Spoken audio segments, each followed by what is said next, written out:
আমাৰ এই বিহুখনৰ নাম শিৱসাগৰ কলঞ্চপুৰীয়া বিহু আৰু এই বিহুখনৰ আমাৰ এইবাৰ 25 বছৰ ৰূপালী জয়ন্তী বৰ্ষ হিচাপে আমি উদযাপন কৰিবলৈ লৈছিলোঁ। তাৰ মাজতে আমাৰ অসমৰ মুখ্যমন্ত্ৰী ডক্টৰ হিমন্ত বিশ্ব শৰ্মাদেৱে এটি ঘোষণা কৰিলে যে দেশৰ পৰিস্থিতি ৰাখি আমাৰ যি যুদ্ধ চলি আছে তাৰ প্ৰতি লক্ষ্য ৰাখি আমাক এই 10 তাৰিখৰ ভিতৰত আমাৰ এই বিহু উদযাপন কৰাৰ ক্ষেত্ৰত তেওঁ নিৰ্দেশনা জাৰি কৰিছে। হয়, আমি অনুভৱ কৰিছোঁ দেশৰ এই পৰিস্থিতি যি চলি আছে সঁচাই বৰ শোচনীয়। সেয়েহে আমিও তেওঁলোকৰ লক্ষ্য ৰাখি আমিও এই বিহুখন বাতিল কৰিবলৈ সিদ্ধান্ত গ্ৰহণ কৰিছোঁ। আমাৰ শিৱসাগৰ এখন পুৰণি বিহু কলংচুপীয়া ৰঙালী বিহু সন্মিলন, এইখন আমি 25টা বৰ্ষত বহি দিছিলোঁ। এইবাৰ আমি ৰূপালী জয়ন্তী বৰ্ষৰ আয়োজন কৰিবলৈ আমি যোজা চলাইছিলোঁ।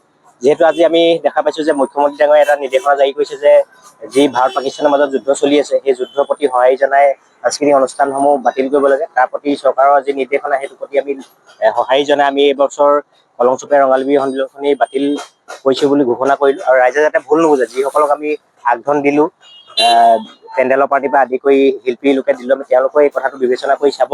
আৰু আমি এটা কথা এই আয়োজক সমিতিৰ ফালৰ পৰা আমি এটা কথা আমি চিন্তা কৰিছোঁ যে আমি যি দুই এজনে আমাক সহায় হাত আগবঢ়ায়, যি পুঁজি আমি সংগ্ৰহ কৰিছিলোঁ সেই পুঁজি আমি ভাৰত চৰকাৰৰ যি সেনা বাহিনী আছে সেনা বাহিনীলৈ আমি আগবঢ়াম বুলি ঘোষণা কৰিছোঁ।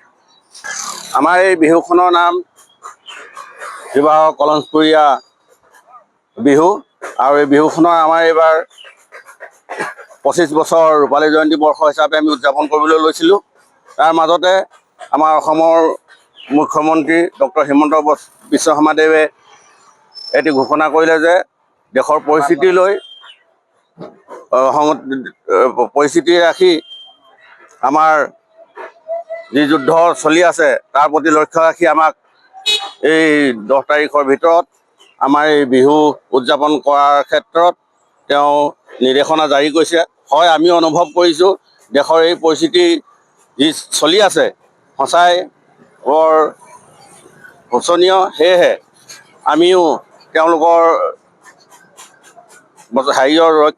লক্ষ্য ৰাখি আমিও এই বিহুখন বাতিল কৰিবলৈ সিদ্ধান্ত গ্ৰহণ কৰিছোঁ। আমাৰ শিৱসাগৰ এখন পুৰণি বিহু কলংচুপীয়া ৰঙালী বিহু সন্মিলন, এইখন আমি 25টা বৰ্ষত বহি দিছিলোঁ। এইবাৰ আমি ৰূপালী জয়ন্তী বৰ্ষৰ আয়োজন কৰিবলৈ আমি যোজা চলাইছিলোঁ।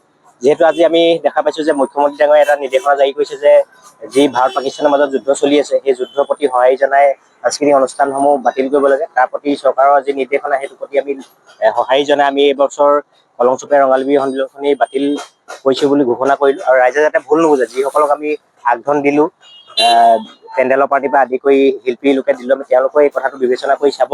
আৰু আমি এটা কথা এই আয়োজক সমিতিৰ ফালৰ পৰা আমি এটা কথা আমি চিন্তা কৰিছোঁ যে আমি যি দুই এজনে আমাক সহায় হাত আগবঢ়ায়, যি পুঁজি আমি সংগ্ৰহ কৰিছিলোঁ সেই পুঁজি আমি ভাৰত চৰকাৰৰ যি সেনা বাহিনী আছে সেনা বাহিনীলৈ আমি আগবঢ়াম বুলি ঘোষণা কৰিছোঁ।